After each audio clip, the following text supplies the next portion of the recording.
Hey, what's up? This is Ubby, one half of the Levines, and we are back for a second episode. Haven't been kicked off of the media airwaves yet, thanks to Yahweh. Also, still COVID free, or maybe just asymptomatic, but hopefully free. Anyways, I just thought I would tell you all a little bit about my dad's smoking habits because it's a big part of his life. He, at one point, successfully quit smoking, but then he got a very rare form of pneumonia, which should have taken his life, but didn't. Again, remember, because bad weeds never die. But as soon as he recovered from that pneumonia, he started smoking again and also fell into a deep depression, but that's besides the point. At his height, my dad smoked 4 packs of Camel non-filters and 2.5 thermoses of coffee. He's kind of a mule who's always lived at the extremes. He's a white guy, but also not. He's Jewish mafia, a Levite. He's got a flat ass and a big mouth, and he's used it to take himself all over the world, including Brazil, where he lived for a year before he was expatriated, and then returning back to America, where he convinced a Jewish benefactor of his to send him to Colombia. And the guy wasn't even wealthy. My dad is just a master manipulator. If anything, my dad is not a rule follower. As a Levite, a high member of the priestly class, he has been ordained by God to teach others how to behave. And he doesn't like it when people tell him when or where he can smoke. And that does get him in trouble.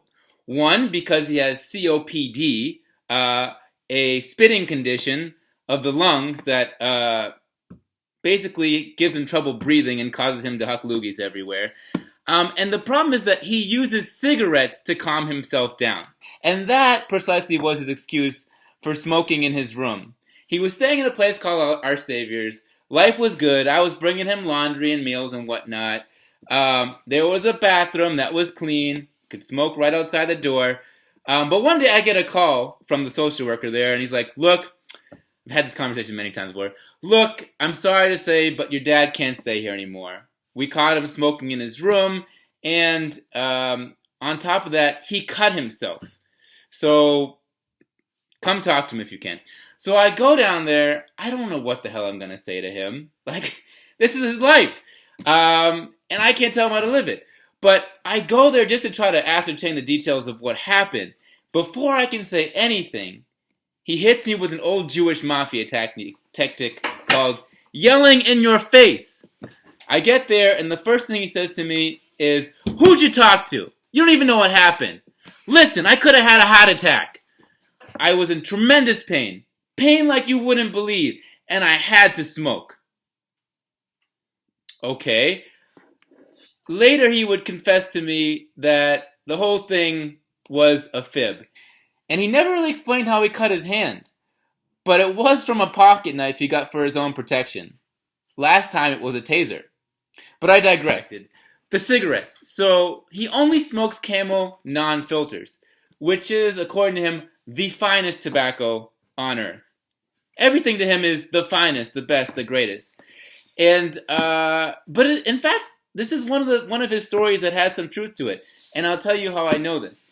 So I go to the tobacco shop on Lake Street, and it's run by, the full jumpsuit wearing, sweating all the time, chains around his neck kind of guy.